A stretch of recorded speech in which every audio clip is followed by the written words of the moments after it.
Thurles in the heart of Tipperary outwardly goes about its everyday business. In 1884, it made GAA history when the foundation meeting of the association was held there.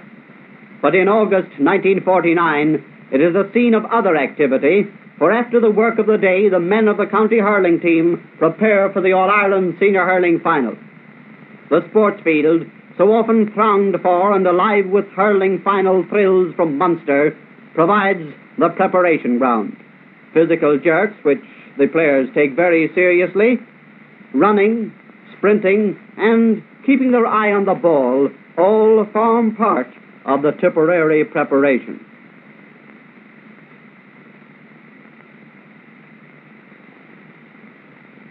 Tipperary, winners of 13 titles, were leaving no stone unturned in the quest of title number 14.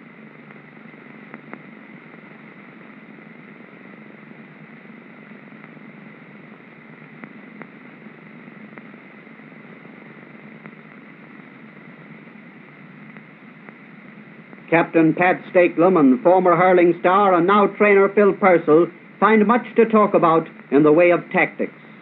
But at Port Laois, a similar scene is enacted when the 1949 shock team Laois gets ready to oppose the lads from Tipperary.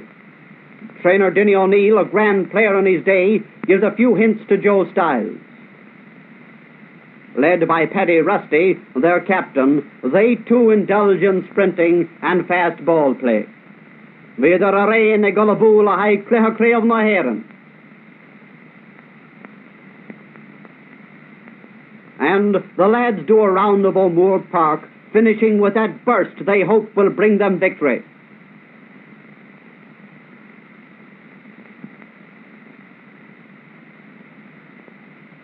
And, testing backs with forwards, they too were all out to win title number 2.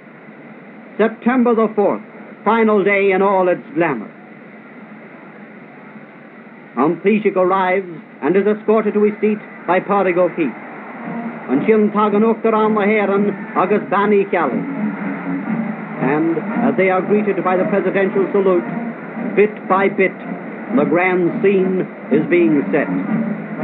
The arrival of the teams on the field, Tipperary's captain under umbrella escort, and Laois players receiving shaking hands and words of encouragement. The parade of the men of Tipperary and the stalwarts of Laois. These are the men who have won through in Leinster and Munster and conquered Galway and Antrim on their way to the final.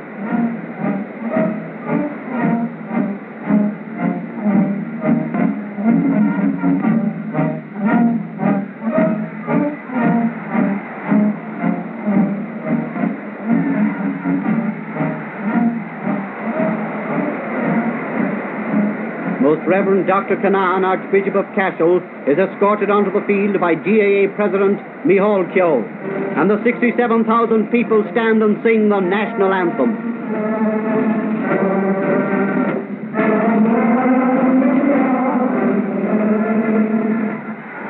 The mighty roar, the scurry of cameramen, and the game is on. It was naturally believed, following the events of the year, that the game would be close. But the thousands were doomed to disappointment. After half a minute's play, Tipperary were a point in front and never looked back, though Redden in the tip goal was tested strongly. Scores remained low in the early stages, and while the hurling did not reach a high standard, exchanges were close. Murray and the Laois defence did well. However, as the hour progressed, the superiority of the Munster men was becoming more obvious. Jimmy Kennedy, in brilliant form, played a major part in their progressive move. Shah, Balair, Gurab Tibradar, and Adolkan Keen.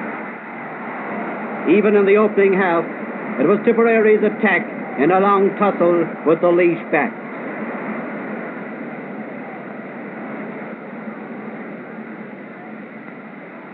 Rusty and Joe Stiles frequently sent the Leinster men attacking, and they kept the dividing margin low.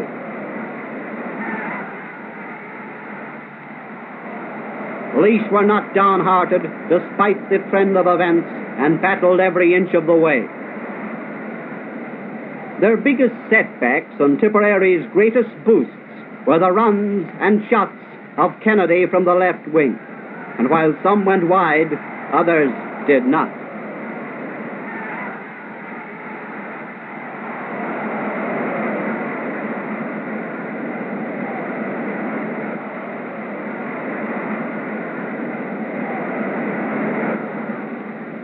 Laois attacked, but were repelled.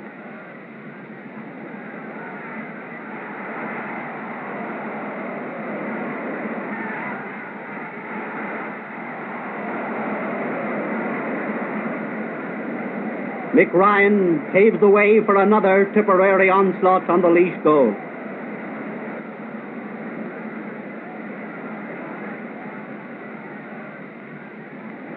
And then, shortly before the interval, came an exciting goal by young Paddy Kenny, a goal which dealt a hard blow to Laois.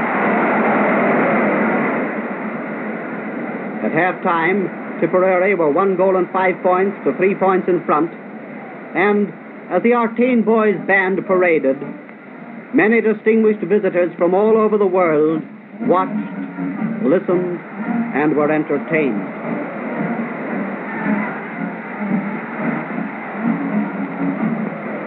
After the restart, play was even for a time, but as Tipperary settled down again, Tim Fitzpatrick and the Laois goal did well, but even he could not hold the fort against the hard-hitting forwards which had set up a masterly combination.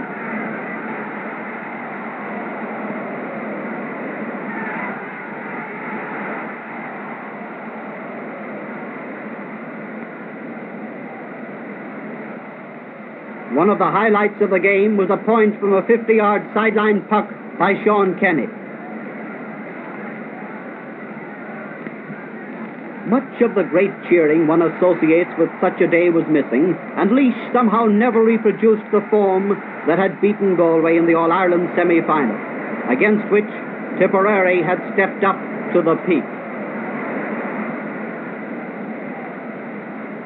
Bergen, Byrne and Gray opened up a Laois attack, but Pat Stakelum stopped it, and in a twinkle, Tommy Ryan was soloing through for a Tipperary point.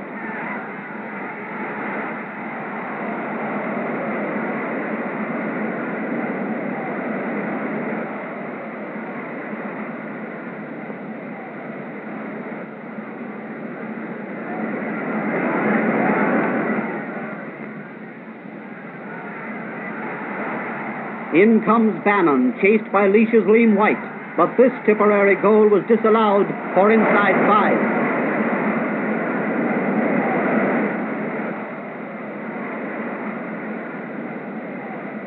5. The game was nearing its end now, with Tipperary forwards rampant. Laois backs tried valiantly but vainly to keep them out.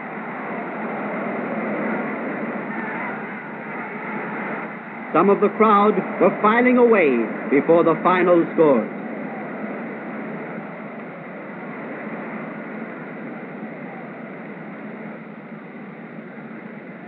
In a last effort, Joe Stiles tries from far out for a Leinster score, but the Laois men remained scoreless in the second half.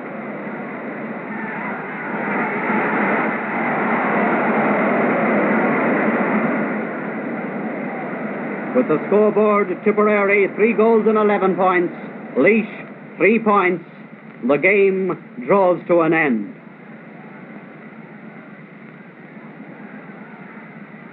Enthusiasts race in from all angles to cheer their heroes, Tommy Doyle, Tommy Redden, and others, while the Tipperary captain, Pat Stakelum, makes his way to the Hogan stand to receive from the hand of the GAA President Micheál Keogh the Cup of Victory.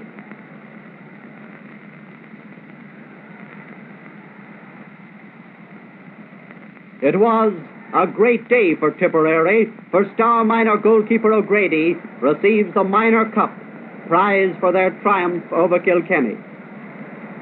Trais Williamweed le Tibradaran, Príomh Cundan a Héran in Amaniachta.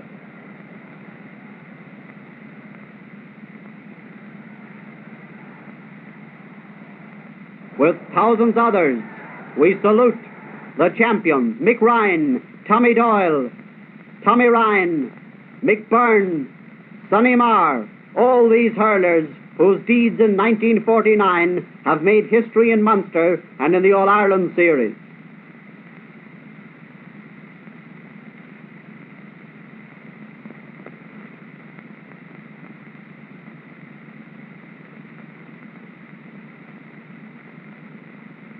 Hurler of the Year, Jimmy Kennedy.